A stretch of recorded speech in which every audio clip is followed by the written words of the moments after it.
This bonus episode is brought to you by Nurtec ODT Rimegepant, 75 milligrams, orally disintegrating tablets.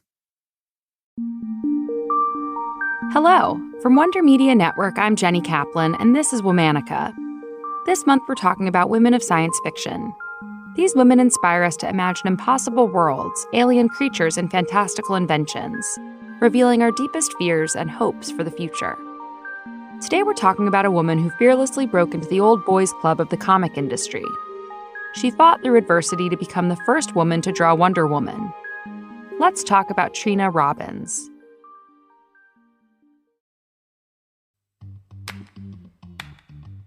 Trina was born in Brooklyn, New York on August 17, 1938.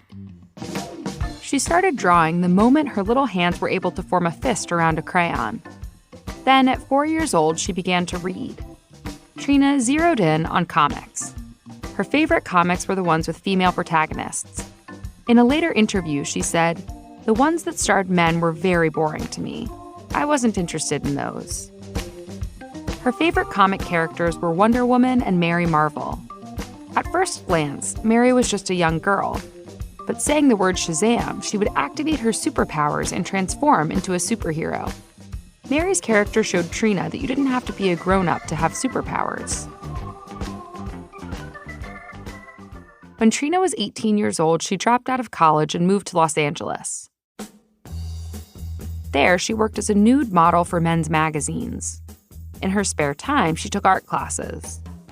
While in the magazine business, Trina met rock critic Paul Robbins. The two hit it off and got married. Paul introduced her to LA's rock and folk music scene. Soon, Trina was designing clothes for famous musicians. But Trina eventually outgrew Paul and left him.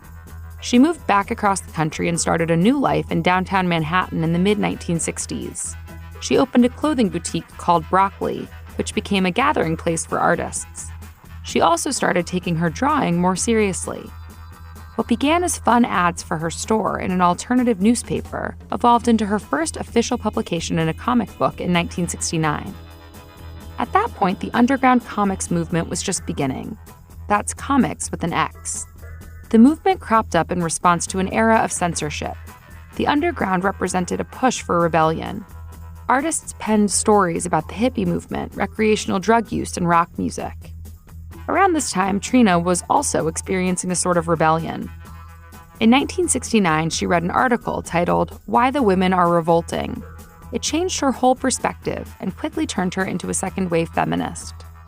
Trina did not shy away from her newfound ideology. She was quite outspoken. It was at the core of her work. She was writing and drawing comics that centered women and uplifted their strengths. The boys' club that was the underground comics scene didn't like that. They iced Trina out and acted like she didn't exist. She said she struggled to contribute to comic books because they were all edited by men. Eventually, Trina got fed up. She called out their behavior for what it was, misogyny, because it was also coming through in the comics. Their depictions of women were often violent and degrading. Trina didn't see the humor in that. In 1970, Trina moved back west to San Francisco. There she worked at a feminist underground newspaper called It Ain't Me, Babe. Later that year, Trina and another female artist produced the first comic anthology book made entirely by women. It was called It Ain't Me, Babe Comics. The stories featured female protagonists and contained clear feminist messages.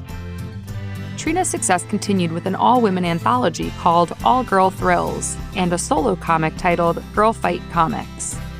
In 1972, Trina created one of her most significant contributions to the comics world. She co-founded Women's Comix, an underground publication of all women comic artists. Each issue was edited by a rotating cast, and the publication practiced what it preached. These comics raised feminist concerns, discussed sex and sexuality, and featured autobiographical comics. In the first issue, Trina wrote and illustrated a story called Sandy Comes Out. It was the first comic to star an openly lesbian character. Women's Comix launched the careers of many female cartoonists. This was Trina's goal. When a reporter asked her to reflect on this accomplishment, she proudly said, "I was a pioneer and I am a pioneer." As the underground scene faded away in the late 1970s, Trina published a couple of highly praised graphic novels. She also edited an all-women erotica comic called Wet Satin. But perhaps her most notable contribution was with DC Comics.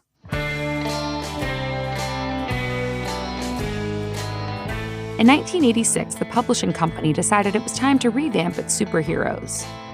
For more than 40 years, Wonder Woman had only been drawn by men, so Trina became the first woman to draw a Wonder Woman comic. Trina says she drew Wonder Woman as she knew her, a fighter. Trina's Wonder Woman was undeniably strong and independent. In the early 1990s, Trina mostly stopped drawing comics, but she continued to write. She's become the go-to historian of female comic creators. Her books showcase women comic artists and cartoonists who've been relegated to the sidelines of the medium. She believes it's vital to uplift their contributions to the industry, to help bring more girls and young women into the fold. In 2013, Trina was inducted into the Will Eisner Comic Book Hall of Fame. Today, Trina Robbins is 85 years old, but she's barely slowed down.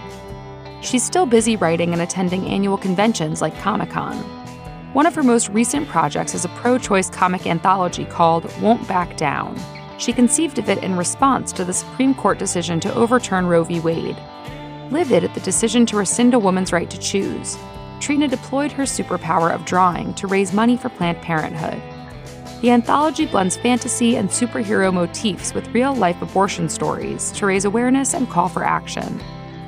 For years, Trina Robbins has influenced the role women play in the world of comics, both internally and externally, and she has no plans to stop anytime soon. In a recent interview, she said, "I want to keep working until I drop dead at the computer." All month, we're talking about women in science fiction. For more information, find us on Facebook and Instagram at Womanica Podcast. Special thanks to Liz Kaplan, my favorite sister and co-creator. As always, we'll be taking a break for the weekend. Talk to you on Monday.